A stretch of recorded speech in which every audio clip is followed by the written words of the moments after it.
so excited. As you guys know, last month I was able to go with a small crew to NASA down in Houston, and we had such a good time being there with Dr. Temple Grandin. And while I was there, I met so many wonderful people, but one of the most wonderful people that I met there was our next guest who's joining us via Skype, Anika Isaac. We welcome you to Autism Live.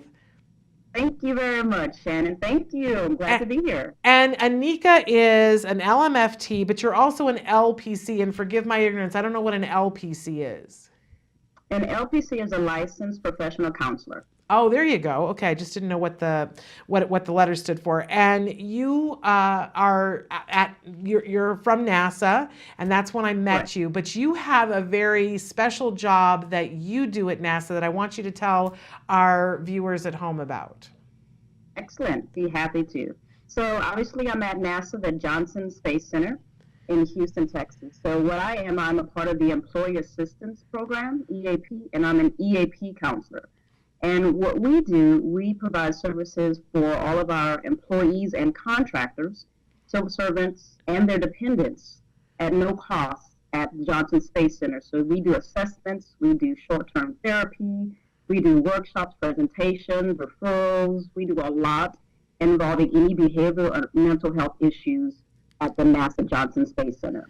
And first, I just got to pause there and say, I've been saying all week long about how NASA is always, a leader and, blazing new trails and showing us the places to go and how to think big and be big and see beyond things. And I think this is just one of the many examples that how amazing would it be if every employer had folks on the site who can help and to give counseling. I can only imagine.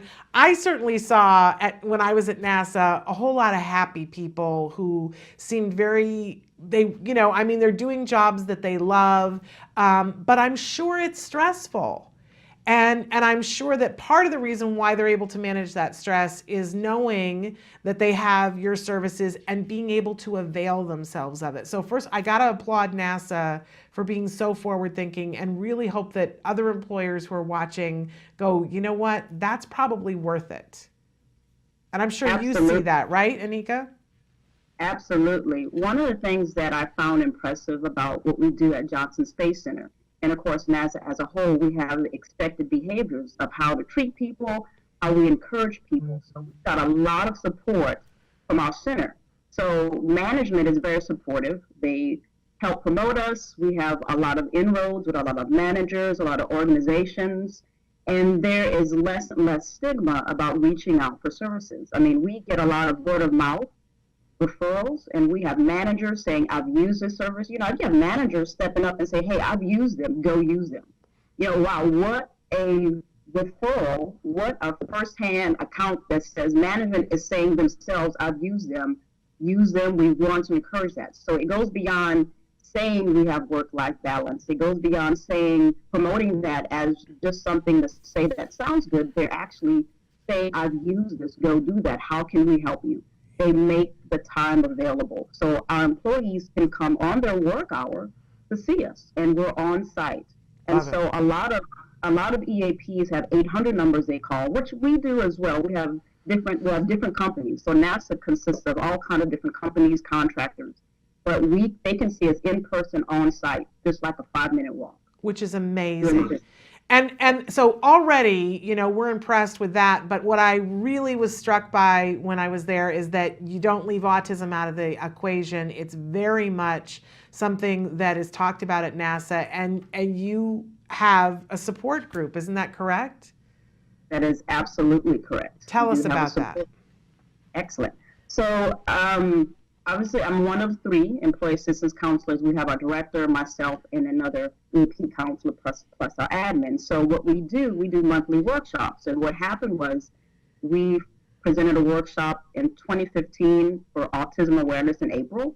And we had a speaker from a local company come out to talk about Autism 101.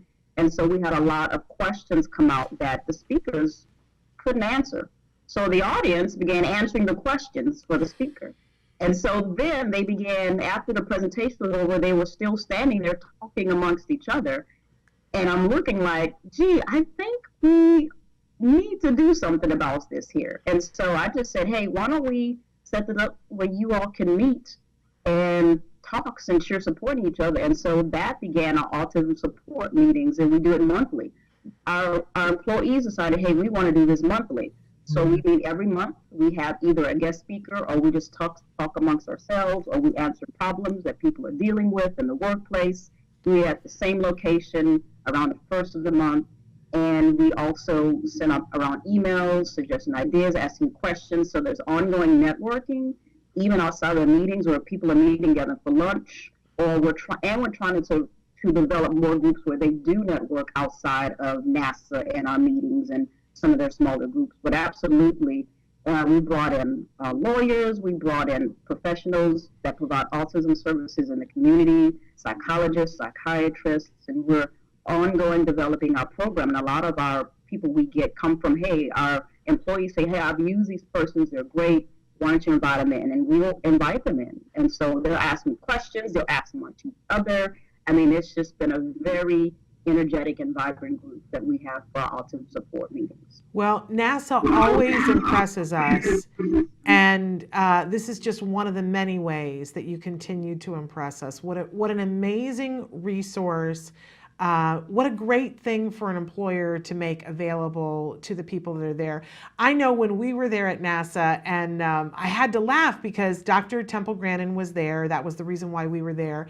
And she had offered to give a talk on the NASA campus. And apparently the original suggestion was that they were going to give her a little tiny room in which to give the talk. And she said to them, because she's not a shrinking violet, she said, I think you better get me the biggest available space that you have. And you were there, it was standing room only. It was, and it was. And it was amazing to me at the end of the talk, you know, she spoke and then there was an opportunity for questions to be asked. And it was very striking to me how many people stood up and asked questions about their grandchildren and about their children. It was, you know, and Dr. Grandin didn't appear to be surprised by that at all. But I was. And I guess you probably weren't either because you know what the population is at NASA. Absolutely. Absolutely. It's funny. One of the person that asked the first question, he was actually on the spectrum, and his mom is now a part of our autism support group. Oh. So I thought that was cool. And he was so excited to talk about that. But we do have a lot of employees that are coming, speaking on behalf of their grandchildren.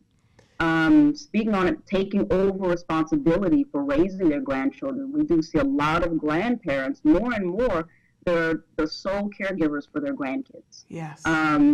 Yeah, and so we're seeing that more and more, also to the point where we're like, okay, so how do we address this population, even off the spectrum? So that's something that we've talked about, but absolutely, we're seeing that more and more, and they're just as comfortable talking to they're the parent, basically. They are the parent. Yes. And so even if they're not the direct care provider, they're still looking for resources. Even if their adult child is actively raising their grandchild on the spectrum, we still have those grandparents who are still actively involved in how can I help with their kiddos on the spectrum. So you're absolutely.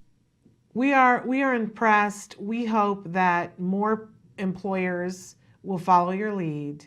And if there's ever anything that we can do to help you hook up with speakers that you need at your meeting, please let us know, because we have a virtual Rolodex.